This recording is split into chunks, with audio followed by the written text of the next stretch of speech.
मायावती ने हुंकार भर दी है उत्तर प्रदेश के विधानसभा 2027 चुनावों के लिए 6 महीने का वक्त बचा है। उससे पहले जेनजी को लेकर जो संदेश मायावती ने दिया, अखिलेश यादव, राहुल गांधी सब बेचैन हो गए हैं। मैं 30 साल का हूं, अखिलेश जी 50-52 साल के बुजुर्ग को अंकल ही कहूंगा, भैया नहीं। राहुल गांधी 56 साल के हैं, वो भी अंकल ही हैं। ये संदेश मायावती ने आकाश आनंद, जो 30-31 साल के हैं, मायावती के भतीजे हैं, बीएसपी के कोऑर्डिनेटर हैं और जो आक्रामक तौर पर बोलते हैं, उनका कमबैक भी इसीलिए हुआ है। ये पूरी रणनीति बहन जी की सोची समझी बनाई हुई रणनीति है, जो 2027 में अखिलेश यादव और राहुल गांधी के लिए दलित वोट जिन पर उनकी नजर थी, उसको लेकर बड़ी मुश्किल खड़ी करने वाली है। नमस्कार, बहुत बहुत स्वागत है आपका। आपके साथ मैं हूं डॉक्टर रचना सिंह। आप देखना शुरू कर चुके हैं आयन भारत। मायावती ने कुछ दिन पहले कहा था युवाओं से, जेनजी से, कि सत्ता और विपक्ष के षड्यंत्र से दूर रहें। युवा अपनी समस्याओं के समाधान के लिए राजनीतिक परिस्थितियों का सावधानी पूर्वक इस्तेमाल करें। सत्ता और विपक्ष उनकी आड़ में स्वार्थ की राजनीति कर नाजायज फायदा उठा सकते हैं। छात्रों और युवाओं में इस समय जबरदस्त रोष है। बीएसपी सरकार के दौरान छात्रों और नौजवानों को निराश नहीं होने दिया गया था। अब मायावती ने जो ये हमला किया है, जो ये हुंकार भरी है, तो उनको ये एहसास हो गया है। शुरुआती दौर में मायावती भले ही समझ नहीं पाई, लेकिन उन्हें लगता है कि अब आगे ऐसा नहीं होना चाहिए। और इस समय जो नेता खुद को जेनजी के रहनुमा साबित कर रहे हैं, दरअसल वो इस पीढ़ी के हम उम्र हैं ही नहीं, वो दरअसल 50 की उम्र पार कर चुके हैं।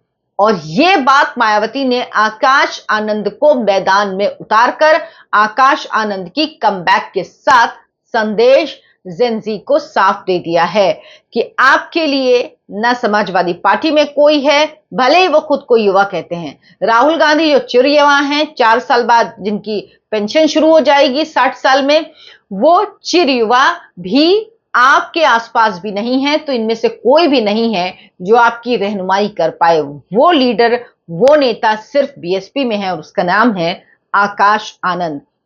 आकाश आनंद के रूप में एक ऐसा चेहरा है जो जेनजी के सबसे करीब है, 31 साल की उम्र है। ऐसे में समाजवादी पार्टी युवाओं को जिस तरह से कोशिश कर रही है अपने तरफ आकर्षित करने में, उसमें वो सफल नहीं हो पाएगी। मायावती को ऐसा लगता है और उनको लगता है कि ये दांव उनका राजनीति की पूरी तस्वीर बदल सकता है। इसीलिए आकाश आनंद का अखिलेश यादव को या राहुल गांधी को अंकल कहना यूं ही नहीं है।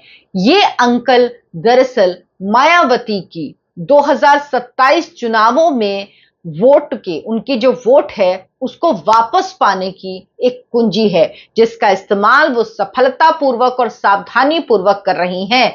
विपक्ष उनके इस वोट बैंक का हमेशा फायदा उठाने की कोशिश करता है, लेकिन मायावती ने 2.25 साल बाद अपने भतीजे आकाश आनंद को मैदान में उतारा और आकाश आनंद के जरिए उन्होंने ये संदेश देने की कोशिश की कि भाई, आकाश आनंद ही वो चेहरा है, वो नाम है जिनकी जरूरत आपको है।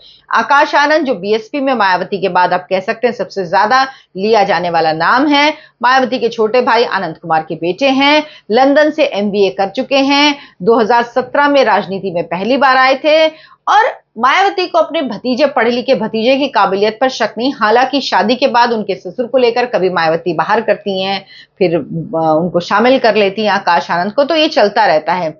लेकिन आकाश आनंद का समाजवादी पार्टी अध्यक्ष को अंकल कहने पर अखिलेश यादव से जब पूछा गया तो उन्होंने कहा कि यह मुद्दा नहीं है, हमसे कुछ ना कहलवाओ, हमारे संबंध बहुतों से अच्छे रहे हैं, मुकाबला उनसे है जो दिल्ली और यूपी में बैठे हैं। बहस में हम और आप ना उलझे, इस बहस में मुद्दा अंकल का नहीं है। क्यों? क्योंकि अखिलेश यादव जानते हैं कि जो वो युवा जेनजी ये लोग बात कर रहे हैं ना, फिर सवाल होंगे कि भाई आप कहाँ ठहरते हैं, आप किस जगह पे हैं, आप क्यों हैं। तो ये समझिए मायावती ने वो नस पकड़ी है, क्योंकि उनको पता है कि मुकाबले में एक व्यक्ति कौन है, चंद्रशेखर रावण। वो मुकाबले में है। उसने सीजेपी आंदोलन के दौरान वो कई बार उतरे भी, वहां पे गए भी, लेकिन कुछ लोगों को यह भी लगा कि मायावती और रावण के साथ आ सकते हैं, लेकिन मायावती ने साफ संदेश दे दिया है कि हमारे पास अपना जेनजी है, इसीलिए हमें किसी की जरूरत नहीं है। वो इन सब से युवा है, ये सब बुजुर्ग की श्रेणी में आ चुके हैं, इसीलिए आप इनको छोड़िए और हमारे पास आइए। यही संदेश मायावती ने आकाश आनंद के जरिए अपने वोटर्स को दिया। और आकाश आनंद जो रैलियां कर रहे हैं उसमें भारी भीड़ भी आ रही है, लोग जुट रहे हैं ये देखकर। और आकाश आनंद आक्रामक तरीके से बोलते हैं, वो संदेश वो दे रहे हैं, लेकिन ये समझिए क्योंकि उनका भाषण लिखा हुआ भाषण था, जो बहन जी चाहती हैं, जो मायावती चाहती, वही आकाश आनंद बोल रहे हैं। और मायावती ने वो नब्ज पकड़ी है जो नब्ज अखिलेश यादव उत्तर प्रदेश में तो बिल्कुल नहीं पकड़ पाए।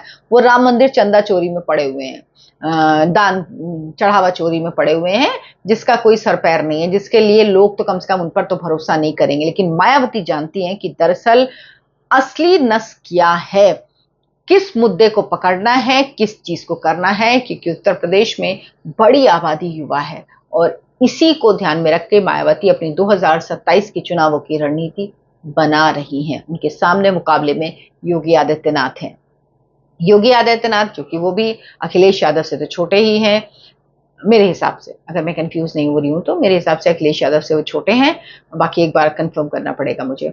लेकिन मायावती ये समझ गई हैं कि जेनजी अगर इस देश में उसकी एस्पिरेशंस इतनी है तो उसको एड्रेस करना ही होगा। आप क्या सोचते हैं इस पर मुझे कमेंट करके जरूर बताएं। वीडियो को लाइक करें, शेयर करें, मेरे चैनल आयन भारत को सब्सक्राइब कर लें। धन्यवाद, नमस्कार।